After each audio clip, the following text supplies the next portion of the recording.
उभा आहे, हिम्मत असेल तर स्टेजवर या इथे स्टेजवर. बघतो कोणामध्ये हिम्मत आहे. डरपोक एक नंबरचे. मी सभ्य भाषेत बोलतो. खरं तर मला आता शिव्या द्यायचे आहेत. मी तुम्हाला सांगतो, या देशाचे खरे दुश्मन जर कोण असतील तर ते नरेंद्र दामोदर दास मोदी आणि अमित शहा आहेत. लक्षात घ्या. माझं जाहीर आव्हान आहे नरेंद्र मोदीला, तुमच्यामध्ये हिम्मत असेल तर निखिल वागळेला मुलाखत द्या किंवा रवीश कुमारला मुलाखत द्या. अरे पोलीस स्टेशन मध्ये जाऊन यांचा तो गणपत गायकवाड पोलीस स्टेशन मध्ये जाऊन 6 गोळ्या मारतो. कोणाला मारलं माहितीये का? शिंदे गटाच्या अध्यक्षाला मारलं त्याने. हे असेच अंतर्गत बंडाळी होऊन मारणार आहेत. आम्हाला मारायचं विसरा, आधी स्वतःच बघा. काय चाललंय महाराष्ट्रामध्ये. आणि फडणवीस काय भजन करतायत का तिकडे, का व्हिडिओ बघतायत गाण्यांचे? ही कोणाचं नाव घेतलेलं नाही, लक्षात ठेवा. तुम्ही असताय का असताय मला माहित नाही. इथे येण्याआधी सकाळी निर्भय बनवच्या व्हॉट्सअप ग्रुपवर एक व्हिडिओ आला भारतीय जनता पक्षाच्या स्थानिक कार्यकर्त्यांचा. कोण असतील तर मला विचारायचं आहे. इथे निखिल वागळे उभा आहे, तुम्ही व्हॉट्सअप वरून धमक्या देता, तुम्ही व्हिडिओतून धमक्या देता. हिम्मत असेल तर स्टेजवर या इथे स्टेजवर. बघतो कोणामध्ये हिम्मत आहे. डरपोक एक नंबरचे. मी सभ्य भाषेत बोलतो. खरं तर मला आता शिव्या द्यायचे आहेत. मी तुम्हाला सांगतो, सभ्य भाषेत बोलतो कारण ते माझं ट्रेनिंग आहे. तो माझा फुले आंबेडकरांचा संस्कार आहे. तुमच्या बापाचं राज्य आहे काय? राज्य आमचं आहे, जनतेचं आहे. राज्य आमच्या बाबासाहेबांनी आम्हाला दिलेलं आहे. आविष्कार स्वातंत्र्याचा अधिकार आम्हाला बाबासाहेबांनी दिलेला आहे. शिक्षणाचा प्रकाश आम्हाला या माणसाने दाखवलेला आहे आणि स्वाभिमान आम्हाला शिवरायांनी शिकवलेला आहे. तुम्ही कुठचे तरी तीनपाट लोक कसले तरी झेंडे घेऊन फिरता आणि देवाच्या नावाने धुडगूस घालता. तुम्ही आम्हाला धमक्या देता आणि आता धमकी दिलेली आहे. विचारा विश्वंभरना की तुम्ही जर बाहेर गेला आणि तुमच्यावर कोणी हल्ला केला आणि तुमच्या जीवाला धोका निर्माण झाला तर आम्ही जबाबदार नाही अशी धमकी दिलेली आहे या भाजपच्या लोकांनी. बरोबर आहे. मी यांना सांगतो आता, हिम्मत असेल आम्ही इथे जेवणार, जेवून जाणार. रस्ता पण सांगतो तुम्हाला कुठे जाणार ते. हिम्मत असेल तर हल्ला करून दाखवा. हिम्मत असेल तर हल्ला करून दाखवा. आम्ही अहिंसक माणसं आहोत, पण आमची अहिंसा ही दुबळ्याची अहिंसा नाहीये. लक्षात घ्या. स्वतःचं संरक्षण करण्यासाठी कोणाचे हात रोखायचे आणि कोणाचे हात मोडायचे हे आम्हाला माहिती आहे. मी बाबासाहेबांचा अनुयायी आहे. मी गांधीजींचा विचार काही बाबतीत मानतो. सत्य अहिंसा यावर माझा विश्वास आहे. त्यामुळे मी माझ्या पोरावरही कधी हात उचललेला नाही. उगाचच्या उगाच कोणावरही हात उचलणार नाही. अहिंसा हे माझं व्रत आहे, धर्म आहे. पण तुम्ही जर आम्हाला वाटेल तसे वागवणार असाल, शिवीगाळ करणार असाल तर एक दिवस तुमचं तोंड कायमचं बंद केल्याशिवाय आम्ही राहणार नाही. एवढंच सांगतो. अरे फुल्ली फुल्ली फुल्ली. खरंच मला राग येतो. मी नाही सभ्य. मी तुम्हाला खरंच सांगतो. त्या भिक्कार चोटाने ना, सॉरी मला माफ करा, बायका आहे तिथे, मी नाही देत शिव्या, पण तरुण मंडळी आहेत. राग आहे मनामध्ये. हा राग या लोकांनी महाराष्ट्राची वाट लावलेली आहे. या लोकांनी 14 साली आले, त्यांनी आश्वासन दिलं होतं विकासाचं. देशाचा विनाश केलेला आहे. लक्षात ठेवा. गेल्या 9 वर्षामध्ये या देशाचे खरे दुश्मन जर कोण असतील तर ते नरेंद्र दामोदर दास मोदी आणि अमित शहा आहेत. लक्षात घ्या. या देशाचे खरे दुश्मन. कारण सर्व बाबतीत या देशाचा इंडेक्स खाली गेलेला आहे. आविष्कार स्वातंत्र्याच्या बाबतीत, आरोग्याच्या बाबतीत, आर्थिक प्रगतीच्या बाबतीत, सर्व बाबतीमध्ये निखिल वागळे सत्य कधीही दडपत नाही. सत्यविचरी रामाचा जर वारसदार असेल ना तर आम्ही आहोत. हे लक्षात घ्या. तुमचे खोटं रोज खोटं बोलणारे नरेंद्र मोदी आणि अमित शहा नाही आहेत. खोटारडे एक नंबरचे. मी तुम्हाला खरंच सांगतो, मला काही राग नाही. माझ्या भाजप नेत्यांशी ना खूप दोस्ती आहे. विनय सहस्त्रबुद्धे, गडकरी तर मला नेहमी म्हणतात तुम्ही आणि कुमार केतकरांबद्दल ना मला आदर आहे. म्हटलं का तुम्हाला का आमच्याबद्दल आदर? एकदा मला जेवायला बोलवलं. गडकरींचं जेवण बेस्ट का, श्रीखंड पुरी वगैरे सगळं बेस्ट घरामध्ये. मला एकदा जेवायला बोलवलं. तुम्ही आणि कुमार केतकरांबद्दल मला आदर आहे. तर म्हटलं का तुम्हाला आदर आहे आमच्याबद्दल? कारण तुम्ही तुमची भूमिका कधीही सोडत नाही. हे माझे एकेकाळी भाजपवाल्यांचे संबंध होते. प्रमोद महाजनची माझी दोस्ती होती, गोपीनाथ मुंडेंची माझी दोस्ती होती. आता हे कोण आहेत? हे कोण आहेत? ती माणसं होती, ही म्हणजे माकडापेक्षा वाईट अवस्था आहे. मी तुम्हाला सत्य सांगतो. पूर्वीच्या काळी भाजपमध्ये माणसं होती, आता आहेत विकृत विषारी प्रवृत्ती. खरंच सांगतो तुम्हाला, माझी आणि सर्व पक्षातल्या लोकांची मैत्री आहे. पत्रकार म्हणून ठेवावीच लागते ना. परवा मला एका भाजप नेत्याचा फोन आला राम मंदिर झाल्याच्या दुसऱ्या दिवशी. इनफॅक्ट मीच त्यांना सकाळी फोन केला, तो मिस केला त्यांनी म्हणून फोन केला. माझा जुना मित्र आहे. एकदा प्रमोद महाजननी माझ्यावर डिफेमेशनची केस घातली, तेव्हा त्या केसमध्ये हा ज्युनियर वकील होता. तेव्हापासून तो मला ओळखतो, जुना मित्र आहे माझा. तर मी त्यांना फोन केला, म्हटलं नाव सांगत नाही, माफ करा मला, मित्र आहे आपला, उद्या सुधारेल अशी खात्री आहे मला. मी म्हटलं आता राम मंदिर झालं ना, आता उगाच गोंधळ घालू नका, आता शांत राहा. तुमची इच्छा पूर्ण झाली ना, बहुसंख्य हिंदूंना आनंद झाला ना, मग आता दंगली बिंगली करू नका. ते मीरा रोडला जे चाललंय ते थांबवा, एवढंच सांगायला मी फोन केला. मग गप्पा झाल्या, हे झालं ते झालं, आणि याच्यातला एकही शब्द खोटा नाही.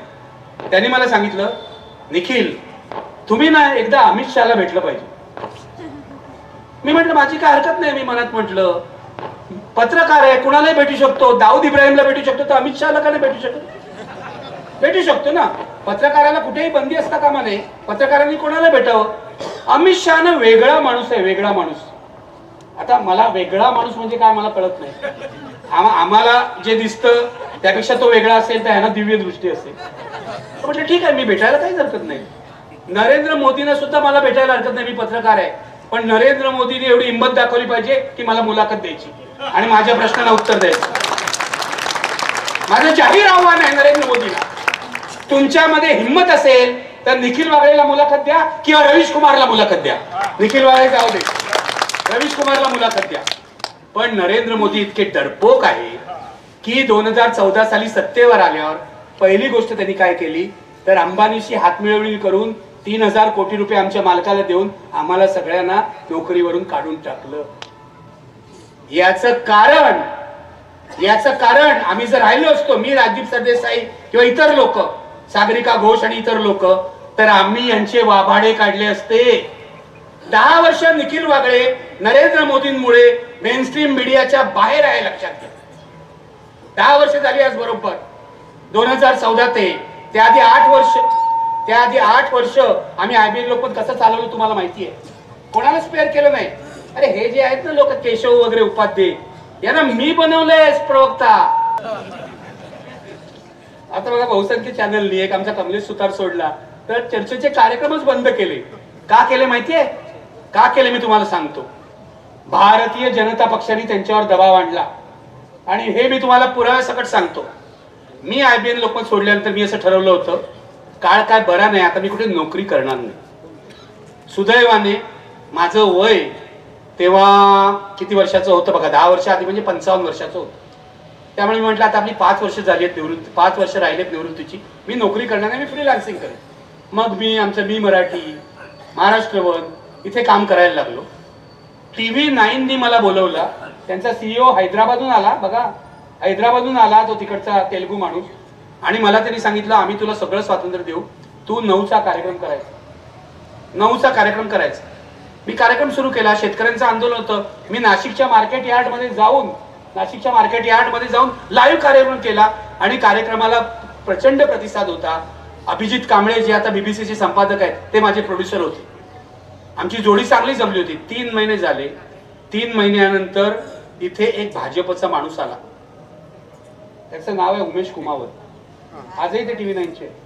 उमेश कुमावत हे भाजपच्या मुखपत्राचे संपादक होते किंवा जे काय होते ते होते. उमेश कुमावत हा भाजपचा माणूस आहे. तो तिथे आला. तिने मला आल्याला सांगितलं की सर तुमचा कार्यक्रम आहे ना 9 वाजता नाही करायचा, आपण संध्याकाळी 5 वाजता करायचं. म्हटलं मी करणार नाही, तुम्ही माझ्याशी कॉन्ट्रॅक्ट केलंय प्राईम टाइमचं, मी तुमच्यावर केस टाकीन म्हटलं कोर्टात जाऊन. मग ते घाबरले. केस टाकली म्हटलं घाबरतात. मग 1 महिना आणखीन चालवलं त्यांनी आणि मग 1 महिन्याने मला सांगितलं तुमचा कार्यक्रम आम्ही बंद करत आहोत. तसं कॉन्ट्रॅक्ट बसतंच, कधी ते बंद करू शकतात. पण हे त्यांनी देवेंद्र फडणवीस यांच्या दबावाने केलं असा माझा आरोप आहे. ज्या देवेंद्र फडणवीसला माझ्या स्टुडिओत बोलवून मी स्पेस दिली विरोधी पक्ष म्हणून, त्यांनी पत्रकारांचे गळे घोटण्याचं काम केलं. पत्रकारांना सर्व मर्यादा पुरवणं, सर्व म्हणजे काय तुम्ही आता जास्त सांगत नाही. पत्रकारांना दिवाळीला मोठमोठे गिफ्ट देणं, पत्रकारांना दर महिन्याच्या 1 तारखेला पाकिट देणं, हे सगळे प्रकार भाजपचे नेते करतायत. आणि याच्यामध्ये काला म्हणा केस माझ्यावर डिफेमेशनची, मी ठामपणे सांगतो याच्यामध्ये देवेंद्र फडणवीस सुद्धा सामील आहे. वर्षा बंगल्यावर देवेंद्र फडणवीस 14 ते 19 मुख्यमंत्री असताना पत्रकारांचा एक गट होता जे देवेंद्र फडणवीसची चमचेगिरी करायची. आता मी नावं पण घेऊ शकतो, पण जाऊ दे कशाला. देवेंद्र फडणवीसला मी एवढी स्पेस दिल्यामुळे जेव्हा मुख्यमंत्री झाले 14 साली, तेव्हा त्यांनी पहिली मुलाखत मला दिली. कॅश न्यूज म्हणून इंग्लिश चॅनल होतं, वेब पोर्टल, त्याला. तर हे माझे देवेंद्र फडणवीसशी संबंध सांगण्याचा मुद्दा असा मित्र तुम्हाला, की हा एकेकाळी बरा असलेला माणूस, एकेकाळी तत्वांशी काहीतरी थोडीशी बांधिलकी असं दाखवणारा माणूस आता पूर्णपणे खलनायक झालेला आहे. सत्तेचा माज, सत्तेची चटक, सत्तेसाठी वाटेल ते. देवेंद्र फडणवीस ही अधपतनाची, राजकीय अधपतनाची सगळ्यात खालची पायरी आहे, लक्षात. मी तुम्हाला आवाहन करतो की या माणसाला महाराष्ट्राच्या राजकारणातून हद्दपार करा. याचं कारण माझा राग नाही त्यांच्यावर, उद्या कुठेतरी जाऊन पापक शालन करेल तर बरं होईल, पण इतका घाणेरडा माणूस मी 14 नंतर दुसरा बघितला नाही. अरे तू 14 ते 19 होतास ना मुख्यमंत्री. मंत्र्यांना काय अधिकार नाही, मोदी स्टाईल, पूर्ण मोदी स्टाईल त्याचं काम होतं. मंत्र्यांना काय अधिकार नाही, मीच सगळं चालवतो. मंत्री नुसते बसून हा हा हो, माझं मुलाखत जाऊन बघा. रात्री काय करतात ते आता मी काय बोलू, पण ते जाऊ दे. त्यांचं रात्रीचं काय, हुडी घालून कुठे जायचे आपल्याला माहिती आहे, त्याच्याविषयी आपल्याला काय संबंध नाही. पण मुळामध्ये 19 साली जेव्हा उद्धव ठाकरेंनी, मी शिवसेनेचा टीका करत होतो, तुम्हाला सगळ्यांना माहिती आहे. बाळासाहेब ठाकरेंशी मोठा संघर्ष मी केलेला आहे, शिवसेनेचे हल्ले फसवलेले आहेत.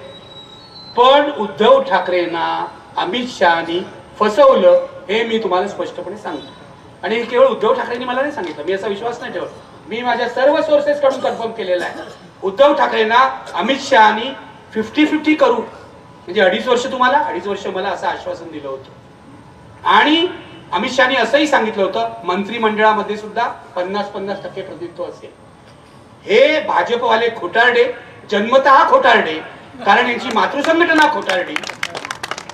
25 सालपासून इतिहास बघा या संघाचा, खोटं बोलण्याचाच इतिहास आहे, दादांचा खोटं बोलण्याचा. हे सगळे नथुरामचे वंशज आहेत, तो बाकी काही नाही यांचं, राम वगैरे काही नाही, पूर्ण नथुरामचे वंशज आहे. मी तुम्हाला सांगतो, तुमची जर सत्ता आली, काँग्रेसवाले कोणी असतील किंवा राष्ट्रवादी किंवा वंचितचं तर मला अभिनंदन करायला पाहिजे. तुम्ही पण आलात महाविकास आघाडीत, मला खूपच आनंद झाला. प्रकाश आंबेडकर आणि त्यांचं कुटुंब हा माझ्या आत्मीयतेचा विषय आहे. मी अनेक वेळा राजगृहावर गेलोय, मला सुजात माहिती आहे, मला अंजली ताई माहिती आहेत, मला माझे वैयक्तिक संबंध आहेत. पण आता पत्रकार म्हणून टीका तर करावी लागते ना. पण आले महाविकास आघाडीत, आणि आज महाराष्ट्रामध्ये महाविकास आघाडी सर्वात कणखर बनलेली आहे, लक्षात घ्या. काँग्रेस, शरद पवार, उद्धव ठाकरे, वंचित, हे कॉम्बिनेशन अनबिटेबल आहे, अनबिटेबल आहे. आणि सीपीआय सीपीएम वगैरे बाकी सगळे आमचे कपिल पाटील वगैरे आहेतच. कपिल पाटील तर तिथे नितीश कुमार सोडून गेले बीजेपी मध्ये, पण आमचा कपिल पाटील महाविकास बरोबरच राहिलेला आहे, त्याचा स्वतंत्र झेंडा त्यांनी लावलेला आहे. हे सगळे मिळून महाराष्ट्रामध्ये 47% मतं होतात, 47%. आणि भाजप आणि त्यांचे ते शिंदे, भाजप, शिंदे आणि अजितदादा मिळून 40%च्या वर जात नाही. आणि शिंदेजी तर खालीच जाणार. आज माझ्याकडून लिहून घ्या, हे भाजपवाले इतके बेकार, खुंची, कृतज्ञ आणि गलिच्छ आहे की उद्या ते शिंदेना आणि अजितदादांना सुद्धा कचऱ्याच्या पेटीत टाकते. लिहून घ्या माझ्याकडे. 45 वर्षाचा राजकारणाचा अनुभव आहे म्हणून बोलतोय. शरद पवारांवर मी खूप टीका केली, पण महाराष्ट्रात शरद पवारांच्या प्रगल्भतेचा दुसरा नेता नाही. मी टीका केली आहे खूप शरद पवारांवर, पण कधीही पवारांना फोन केला, पवार साहेबांना फोन केला तर ते कधीही भेट नाकारत नाहीत. वागळे तुम्ही माझ्यावर असं का लिहिलं हे असं विचारत नाहीत. हा सभ्यपणा आहे, हा सभ्यपणा आहे. उद्धव ठाकरे तर आता सत्ता गेल्यानंतर तर खूपच बदलले. मागे मी त्यांच्यावर टीका केली होती की उद्धव माझी दोघांची दोस्ती आहे. बाळासाहेबांचं माझं वेगळं नातं होतं, उद्धवची दोस्ती, राजची दोस्ती, त्यामुळे दोन्ही घरात मी जातो. मला कोणी बंदी नाही करू शकत अशी. तर मुद्दा असा आहे की राजचा स्वभाव दिलदार आहे असं मी म्हटलं होतं आणि उद्धव ठाकरे जरा खचडू आहेत असं म्हटलं होतं. आणि ते होते जरा लोकांना भेटायचे नाही, लांब ठेवायचे. पण आता गेल्या 5-6 महिन्यामध्ये म्हणजे महाविकास आघाडीचं सरकार गेल्यापासून उद्धव ठाकरे आमूलाग्र बदललेले आहेत. आमूलाग्र. आता फोनही घेतात. एकदा मी मातोश्रीवर फोन केला तर उद्धव ठाकरे फोनवर आले नाहीत म्हणून मी वैतागलो. आधीच माझं डोकं थोडंसं तापट आहे. तर मी त्या ऑपरेटरला म्हटलं, हो तुम्ही असे फोन न घेतल्यामुळे सत्ता गेली आहे, तर आता तरी फोन घ्या. तर तो ऑपरेटर काय मला म्हणतो माहितीये, साहेब हे फक्त तुम्हीच त्याला सांगू शकाल, तुम्हीच सांगा. पण उद्धव ठाकरे आमूलाग्र बदललेले आहेत. ते कोणी शिवसैनिक आहेत की नाही मला माहित नाही, पण हा उद्धव ठाकरेंचा नवा जन्म आहे हे लक्षात घ्या. आणि मी उद्धव ठाकरेंचा पूर्ण समर्थन अशासाठी करतो की आज लढाई उद्धव ठाकरे विरुद्ध भाजपशी नाहीये, आज लढाई लोकशाही विरुद्ध हुकुमशाही अशी आहे. आणि माझ्यावर विश्वास ठेवा, माझी सवय जुनी आहे. उद्धव ठाकरे जर चूक केली ना तर हाच पहिला माणूस असेल त्यांच्यावर टीका करणार. पण आज महाराष्ट्रामध्ये मी कधीही आवाहन केलं नाही, आज पहिल्यांदा करतोय. कधीही आजपर्यंत सभांमधून केलं नाही, कोणाला हरवाय सांगितलं, कोणाला जिंकवाय सांगितलं नाही. आज पहिल्यांदा तुमच्या सभेमध्ये करतोय आणि यापुढच्या महाराष्ट्राच्या प्रत्येक सभेत करीन. महाराष्ट्र धर्माला कलंक असलेल्या भारतीय जनता पक्ष आणि त्यांच्या सोबत्यांचा पराभव करा.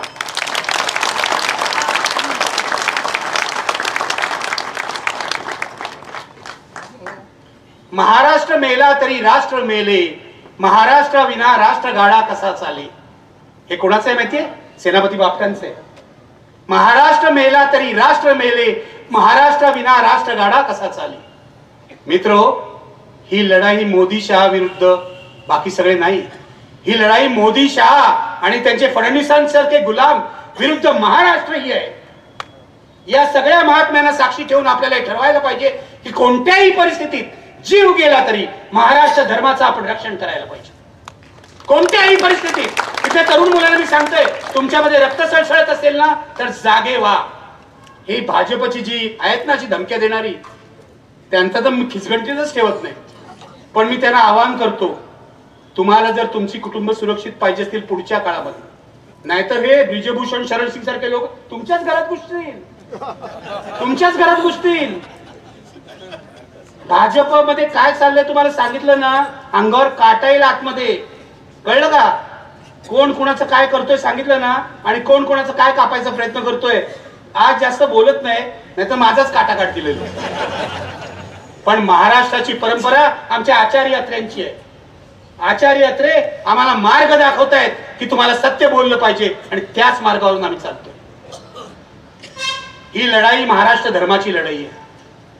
गुंड प्रवृत्तीच्या 2 गुजरात्यांनी महाराष्ट्र वेठीला धरलेला आहे. गुजराती मराठी असं बोलायला मला आवडत नाही.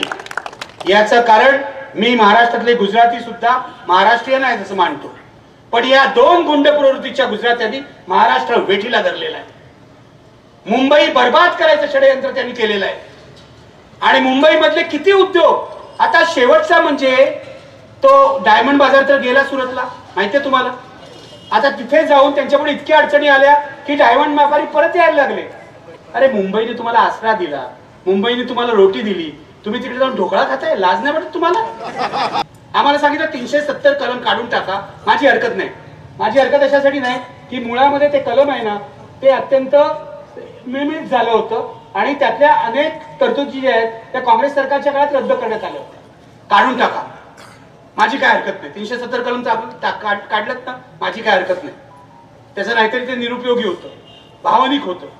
मुद्दा असा आहे, 370 कलम काढल्यावर काश्मीर मधले व्यवहार सुरळीत होतील, दहशतवाद राहणार नाही असं आश्वासन तुम्ही दिले होतं. मग आता काश्मीरी पंडितांना कोण मारतंय? बघा किती हल्ले झाले. 370 कलम काढल्यानंतर किती हल्ले झाले बघा. काय झालं बघा. मी पुलवामाबद्दल तर बोलतच नाहीये, कारण पुलवामा कोणी केलं या माझ्या मनात संशय आहे.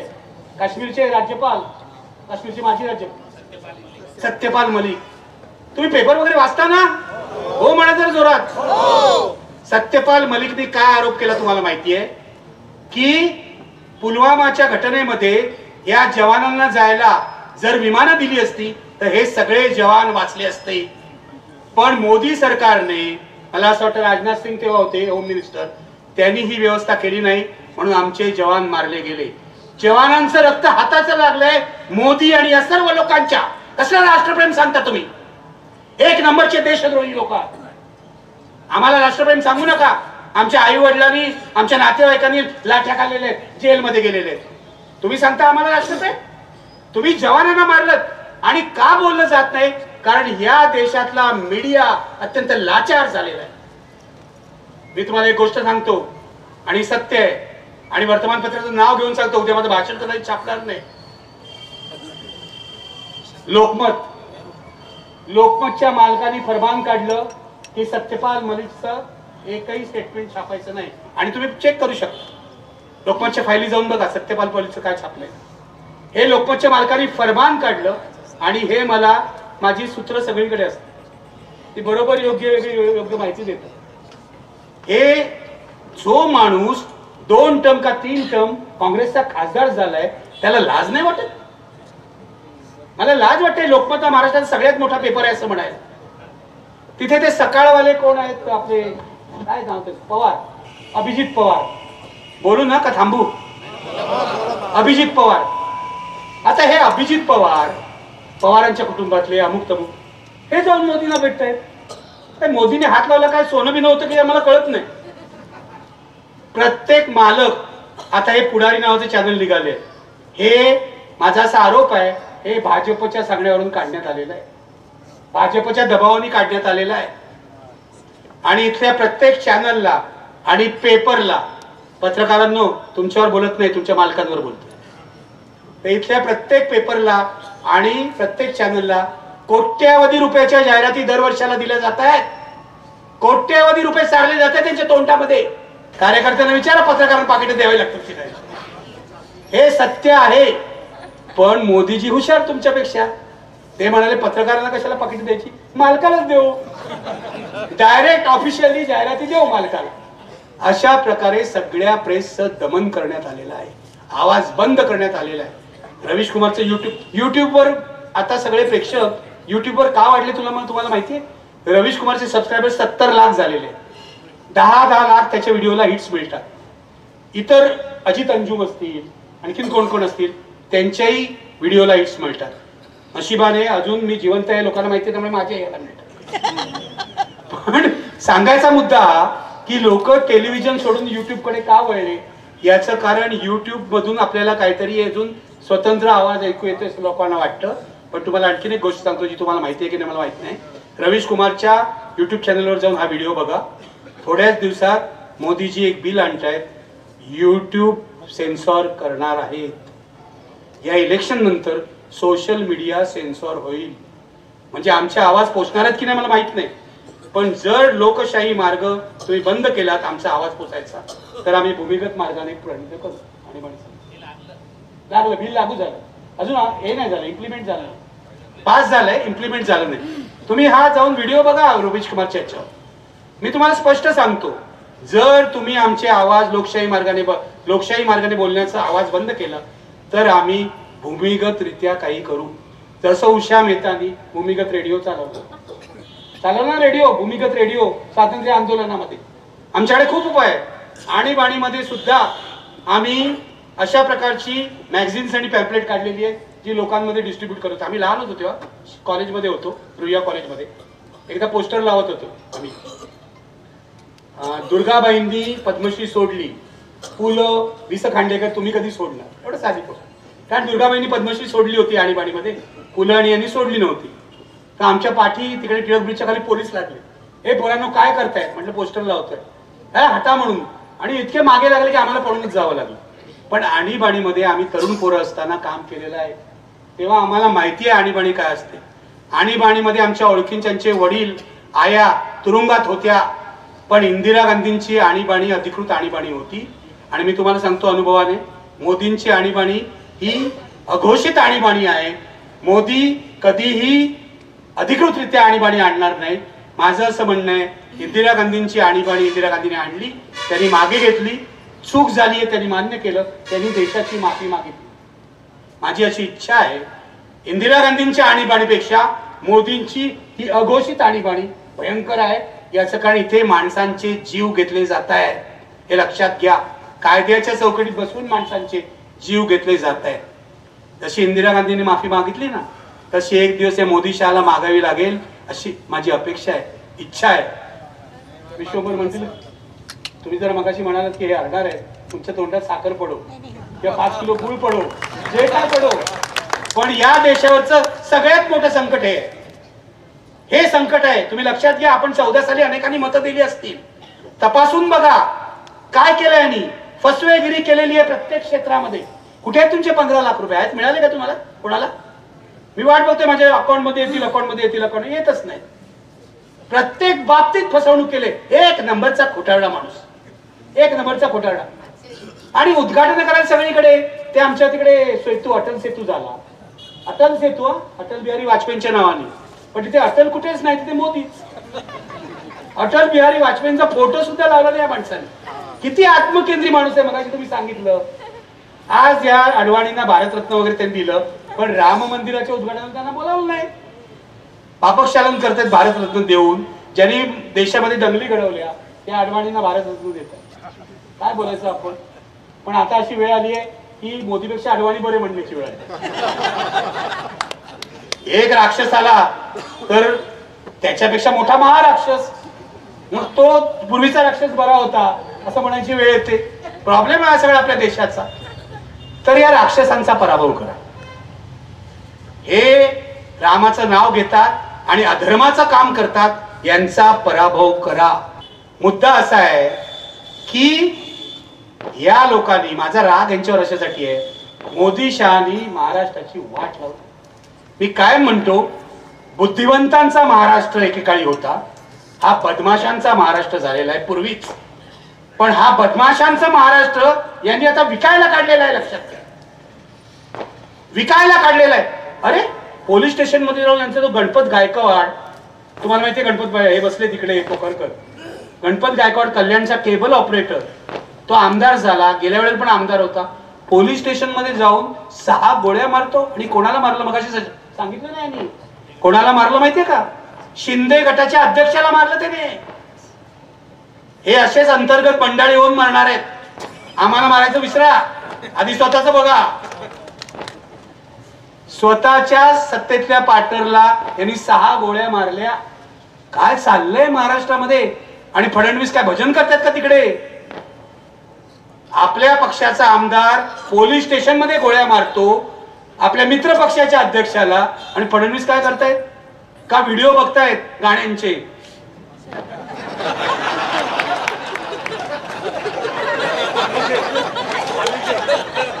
मी कोणाचं नाव घेतलेलं नाही, लक्षात ठेवा. तुम्ही असताय का असताय मला माहित नाही. माझं म्हणणं एवढंच आहे की महाराष्ट्रातली कायदा सुव्यवस्था पूर्ण कोसळलेली आहे. तुम्हाला माहिती आहे, गेल्या 8 महिन्यामध्ये महाराष्ट्रामध्ये 9 जिल्ह्यामध्ये दंगली झालेल्या, कोल्हापूर सकट. या दंगली पद्धतशीरपणे घडवल्या आहेत. एक टी राजा सिंग नावाचा माणूस आहे, आमदार तेलंगणातला, तो इथे येऊन प्रक्षोभ भाषण करतो. आणि ही 2 राणेची पोरं आहेत ना, नारायण राणेची 2 विकृत पोरं, ती जाऊन 3 आहेत का? हा टिल्लू पिल्लू मी असे बोलत नाही. तो सगळा अधिकार मी संजय राऊतांना दिलेला आहे. मी असं बोलत नाही कोणाच्या उंचीवरून वगैरे, मला असं आवडत नाही. पण ती जी विकृत पोरं आहे, ज्यांनी मला पण खूप त्रास दिलेला आहे, खूप बेदम मारहाण केली होती त्यांनी मला मालवणीला, आपल्या मालवणला, आणि एकदा माझ्यावर केसही घातली. पण हा नितेश राणे एकदाच कोर्टात आला फोटो काढायला, त्यानंतर 2 वर्ष कोर्टातच आला नाही. जजनी विचारलं, तक्रारदार कोर्टात नाही, मी ही केस डिसमिस करतो. डिसमिस केली केवळची, अशी माणसं आहे तो. म्हणजे एक वेळ नारायण राणे बारे म्हणायची पाहिजे, कितीही वेडी मुलं आहे. म्हणजे गेले कामातून ते सगळं. नारायण राणेंना मी अनेक कार्यक्रमात बघितलेलं आहे. त्यांना मी प्रश्न विचारतो, ते अभ्यास करून येतात, खूप अभ्यास करून येतात. मी परवाच्या माझ्या मुलाखतीत सांगितलं, खूप अभ्यास करून येतात. त्यांनी इंग्रजीचा शिक्षक नेमला, गणिताचा शिक्षक नेमला, अर्थसंकल्पाचा शिक्षक नेमला, भूगोलाचा शिक्षक नेमला. आता काय, मला अजिबात हसू नका. हरियाणा गँगचा जो मेंबर असतो त्याला शिक्षणाची गरज असते ना, असते की नाही? आणि तो सुधारला तर माझा त्याला पाठिंबा आहे. असं काय करता? एक जर हरियाणा गँगचा मेंबर सुधारत असेल तर आपल्याला प्रॉब्लेम काय?